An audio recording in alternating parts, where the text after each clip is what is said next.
जो किससे संबंधित है, यानी कि ये तो सभी कॉम्पिटिटिव एग्जाम के दृष्टि से इम्पोर्टेंट है, लेकिन क्या है फ्रेंड्स कि एसएससी जीडी के लिए ये स्पेशल है। ये 15 अगस्त के शुभ अवसर पे आरंभ किया गया है। तो कहा जाता है साथियों कि परिंदों से भी ऊंची हमारी उड़ान होगी, एक बार नहीं कई बार होगी, चल रहा होगा जब जमाने में हारने की दौर, जीत हमारी उसी दौरान होगी। तो फ्रेंड्स हम लोग जो बात कर रहे हैं वो बात कर रहे हैं 25 एमसीक्यू क्वेश्चन के बारे में।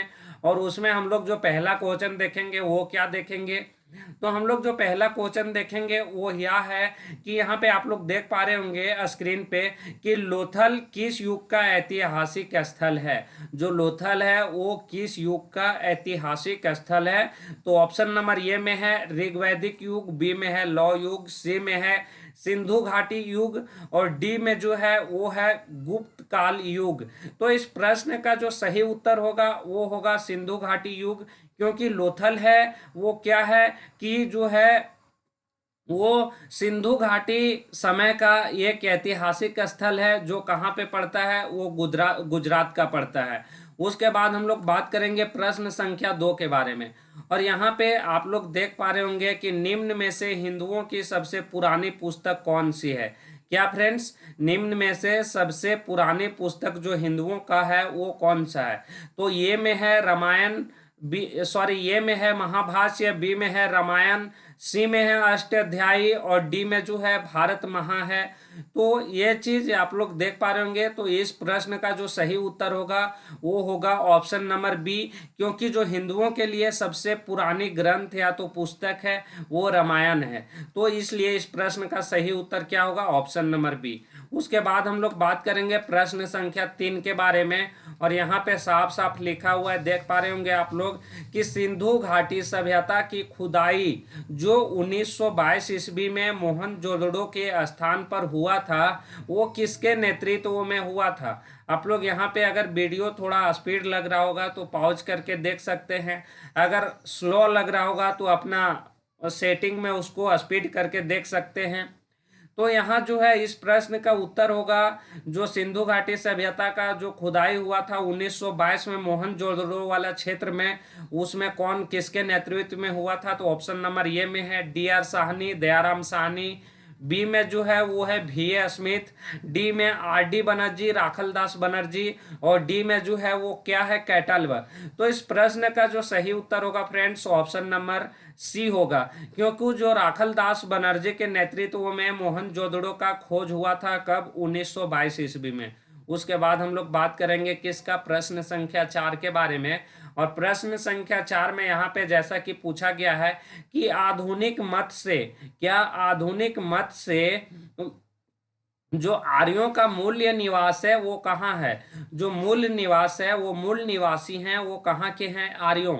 तो जो ये इस प्रश्न का उत्तर होगा, आइए हम लोग देखते हैं। तो ऑप्शन नंबर ए में है ध्रुव क्षेत्र, बी में है तिब्बत, सी में है मध्य एशिया, और डी में है भारत। तो जो आर्यों है वो कहाँ के मूल निवासी थे आधुनिक मत के अनुसार, तो वो थे मध्य एशिया के। इसलिए इस प्रश्न का जो सही उत्तर होगा क्या होगा, ऑप्शन नंबर सी। हम लोग बात करेंगे प्रश्न संख्या 5 के बारे में। और प्रश्न संख्या 5 में हम लोग देखेंगे कि शाक्य वंश के राजा सुधोधन एवं माया देवी के पुत्र गौतम बुद्ध का जन्म 567 ईसा पूर्व में हुआ था, जैसा कि आप लोग जानते हैं।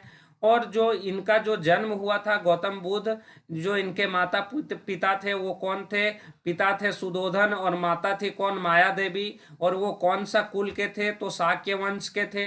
इनका जो जन्म हुआ था किस स्थान पे हुआ था, ये चीज क्वेश्चन में पूछा गया है, थोड़ा समझने का प्रयास कीजिएगा, अपना मस्तिष्क पे जोर दीजिएगा। तो ऑप्शन नंबर ए में है सारनाथ, बी में है लुम्बिनी, सी में है वैशाली, और डी जो है डी में है कौशाला। तो जो इस प्रश्न का सही उत्तर होगा फ्रेंड्स वो होगा ऑप्शन नंबर बी, क्योंकि जो गौतम बुद्ध का जन्म हुआ था वो कहाँ हुआ था, तो वो लुम्बिनी में हुआ था। अगर आप लोग कोई प्रश्न का आंसर जानते हैं, उत्तर जानते हैं, तो आप लोग बेझिझक कमेंट बॉक्स में लिख सकते हैं साथियों। उसके बाद हम लोग बात करेंगे प्रश्न संख्या 6 के बारे में। और प्रश्न संख्या 6 में पूछा गया कि पाटलिपुत्र निम्न में से किसने बसाया था। क्या साथियों, पाटलिपुत्र जो है वो निम्न में से किसने बसाया था? तो ऑप्शन नंबर ए में है चाणक्य, बी में है अजात शत्रु, सी में है मुंडा और डी में जो है वो है उदयन। तो इस प्रश्न का जो सही उत्तर होगा अजात शत्रु जो होंगे, वो ऑप्शन नंबर बी इस प्रश्न का सही उत्तर होगा अजात शत्रु, क्योंकि पाटलिपुत्र में जो पाटलिपुत्र बसाने का काम किए थे वो अजात शत्रु किए थे। उसके बाद हम लोग बात करने वाले हैं प्रश्न संख्या 7 के बारे में। और प्रश्न संख्या 7 में हम लोग देखेंगे कि जो है चरक चरक प्रसिद्ध चिकित्सक निम्न में से किसका समकालीन था? चरक प्रसिद्ध चिकित्सक निम्न में से किसका समकालीन था? तो ऑप्शन नंबर ए में है हर्षवर्धन, ऑप्शन नंबर बी में कनिष्क, ऑप्शन नंबर सी में अशोक, ऑप्शन नंबर डी में चंद्रगुप्त द्वितीय, जिसको हम लोग विक्रमादित्य के भी नाम से जानते हैं।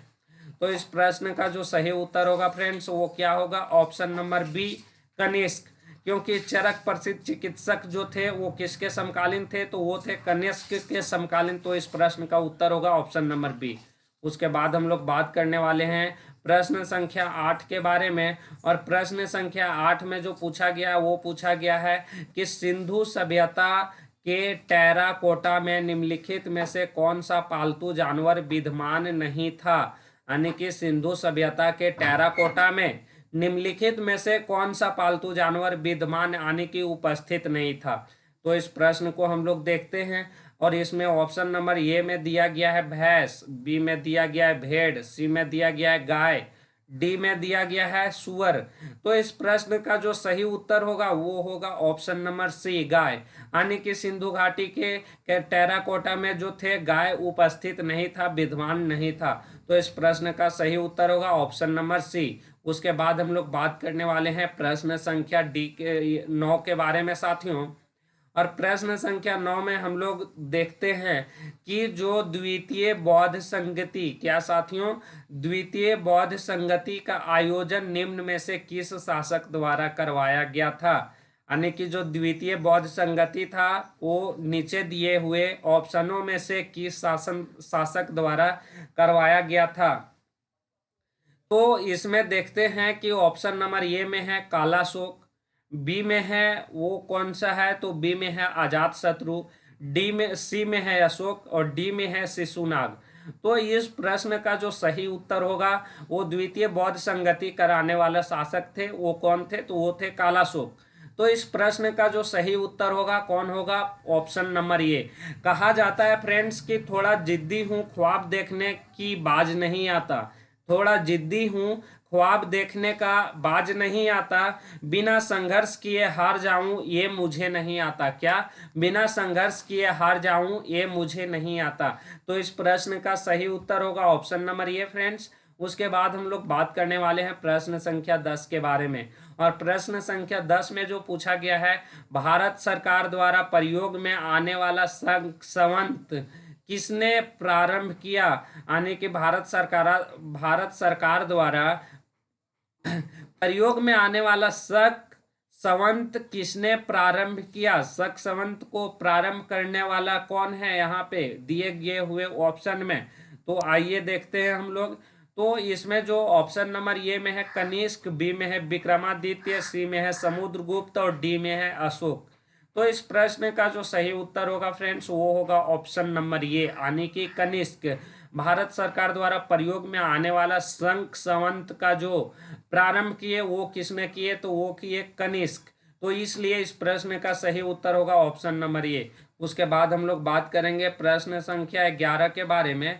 और 11 में हम लोग देखेंगे कि जो एलोरा का मंदिर का निर्माण किन शासकों ने करवाया था? क्या साथियों? एलोरा का मंदिर का निर्माण किस शासकों ने करवाया था? तो ऑप्शन नंबर ए में है चालुक्य, बी में है शुंग, सी में है राजपूत और डी में जो है वो है पल्लव। तो इस प्रश्न का जो सही उत्तर होगा वो होगा ऑप्शन नंबर सी, क्योंकि एलोरा का मंदिर का निर्माण जो करवाए थे वो किसने करवाए थे? तो वो राष्ट्रकूट वंश के करवाए थे। इसलिए इस प्रश्न का सही उत्तर होगा ऑप्शन नंबर सी साथियों। उसके बाद हम लोग बात करने वाले हैं प्रश्न संख्या 12 के बारे में। और 12 में दिया गया है कि बौद्ध ग्रंथ त्रिपिटक किस भाषा में लिखा गया है? क्या बौद्ध ग्रंथ जो त्रिपिटक है वो किस भाषा में लिखा गया है? ऑप्शन नंबर ए में है संस्कृत, बी में है प्राकृत, सी में जो है वो है पाली, डी में है अपभ्रंश। यहाँ पे देख पा रहे होंगे कि ऑप्शन नंबर सी में थोड़ा मिस्टेक टैप हो गया, यहाँ पे पाल लिखा हुआ है, लेकिन इस प्रश्न नहीं, ये ऑप्शन नहीं होगा, ऑप्शन नंबर होगा पाली। ऑप्शन नंबर सी में क्या होगा? पाली। इसलिए जो बौद्ध ग्रंथ त्रिपिटक जो लिखा गया है, कौन सा भाषा में लिखा गया है फ्रेंड्स? तो वो लिखा गया है पाली में।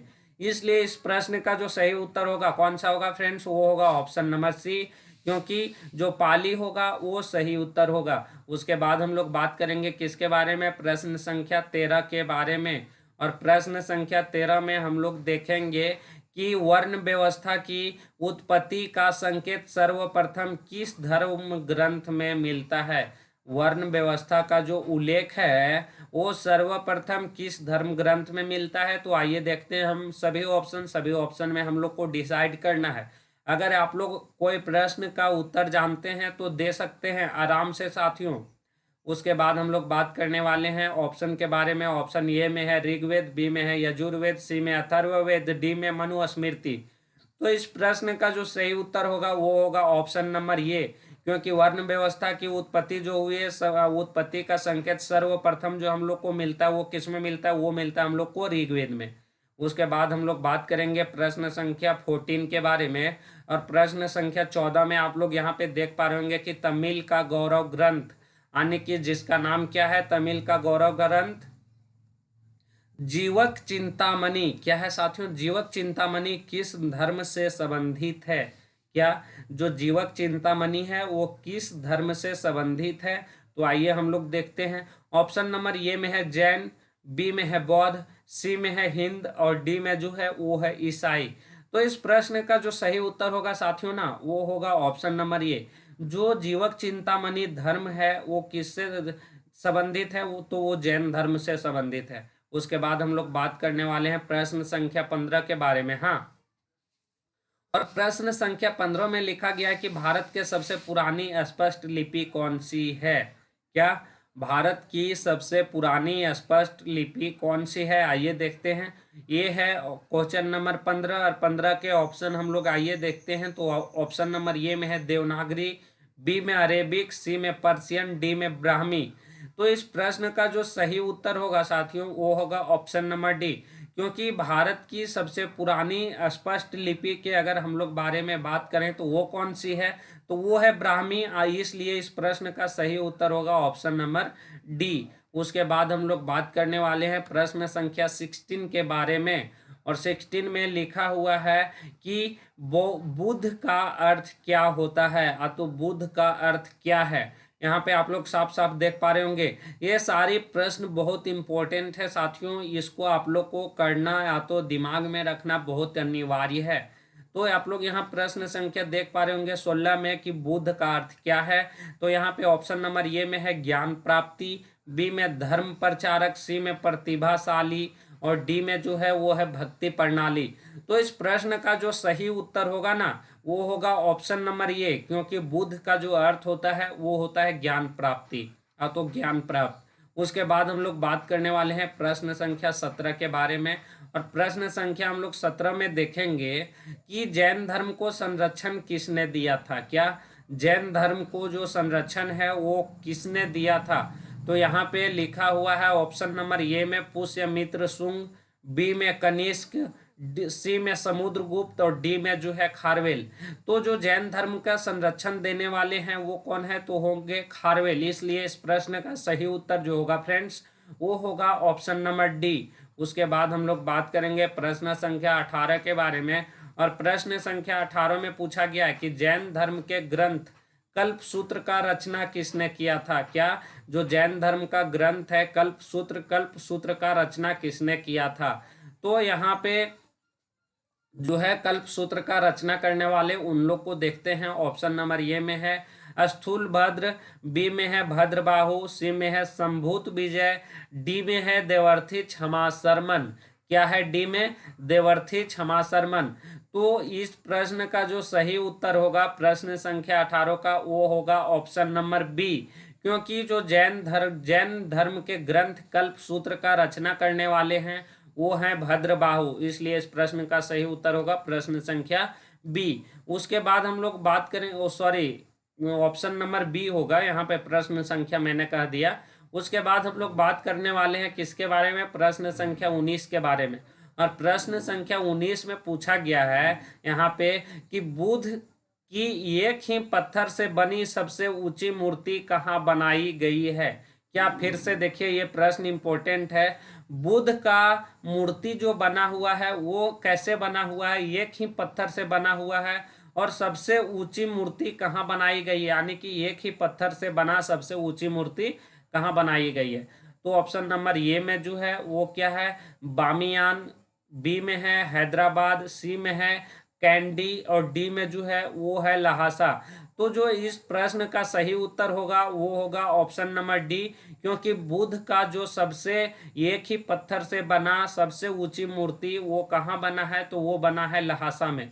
इसलिए इस प्रश्न का जो सही उत्तर होगा वो होगा ऑप्शन नंबर डी। उसके बाद हम लोग बात करने वाले हैं किसके बारे में, प्रश्न संख्या 20 के बारे में बात करने वाले हैं। और प्रश्न संख्या 20 में पूछा गया है साथियों कि भारत के बाहर की बौद्ध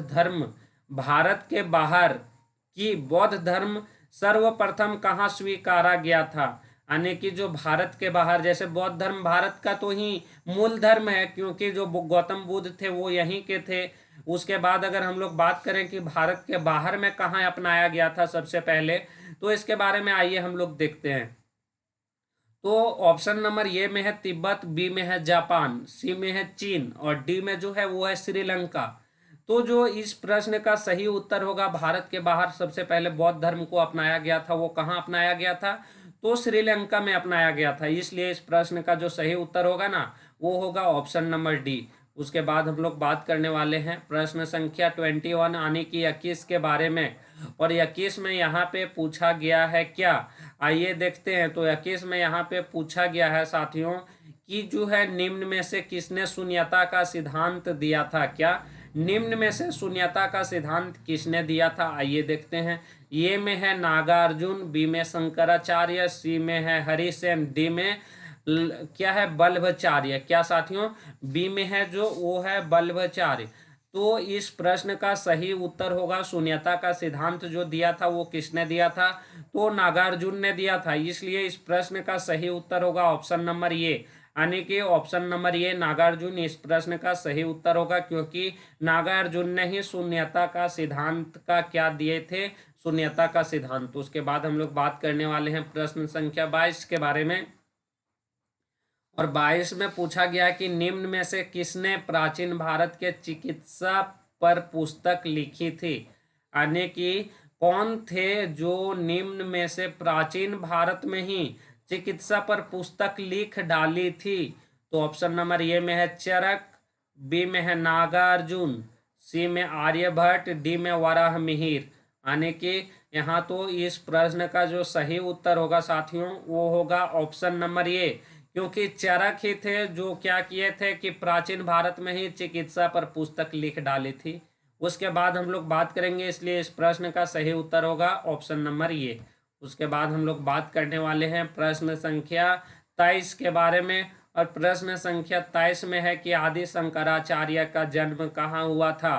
क्या, आदि शंकराचार्य का जन्म कहाँ हुआ था, तो ऑप्शन नंबर ए में है केरल, बी में है पश्चिम बंगाल, सी में आंध्र प्रदेश, और डी में है कहाँ पे, कश्मीर। तो इस प्रश्न का जो सही उत्तर होगा ना फ्रेंड्स वो क्या होगा, ऑप्शन नंबर ए, क्योंकि आदि शंकराचार्य का जो जन्म हुआ था वो केरल में हुआ था। इसलिए इस प्रश्न का सही उत्तर होगा ऑप्शन नंबर ए, थोड़ा ध्यान दीजिएगा। उसके बाद हम लोग बात करने वाले हैं प्रश्न संख्या आखिरी दूसरी नंबर की प्रश्न, बौद्ध धर्म के प्रचार करने के लिए श्रीलंका कौन गए थे। क्या, बौद्ध धर्म का प्रचार करने के लिए श्रीलंका कौन गए थे, तो श्रीलंका गए थे, आइए देखते हैं ऑप्शन में। यहाँ पे देखेंगे कि पोटलिया, बी में पुष्यमित्र, सी में बाणभट्ट, और डी में महेंद्र। तो यहाँ पे इस प्रश्न का जो सही उत्तर होगा वो होगा महेंद्र।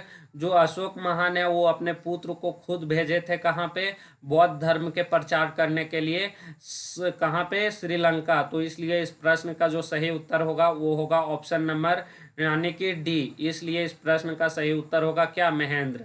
उसके बाद हम लोग आखिरी प्रश्न के बारे में बात करेंगे आज का, और वो क्या है, तो वो है आखिरी प्रश्न कि भक्ति आंदोलन का प्रारंभ किसने किया। क्या? भक्ति आंदोलन का प्रारंभ किसने किया? तो यहाँ पे ऑप्शन नंबर ए में है सूफी संत, बी में आलवार संत, सी में सूरदास और डी में तुलसीदास। तो इस प्रश्न का जो है सही उत्तर है कौन सा? ऑप्शन नंबर बी, क्योंकि भक्ति आंदोलन का जो आरंभ करने वाले संत हैं वो हैं आलवार संत। तो आई होप वीडियो आप लोग को अच्छा लगा होगा। 25 मस्त सब इम्पोर्टेंट क्वेश्चन है, कई बार एग्जाम में आ चुके हैं, इसलिए आप लोग भी इस वीडियो को क्या कीजिएगा, फिर से देखिएगा ताकि समझ में आए, सभी क्वेश्चन आप लोग को दिमाग में बैठ जाए। तब तक के लिए फिर मिलते हैं आप लोग से अगला वीडियो में। तब तक के लिए स्वस्थ रहिए, मस्त रहिए। धन्यवाद फ्रेंड्स, फिर मिलते हैं आप लोग को अगला वीडियो में। हाँ।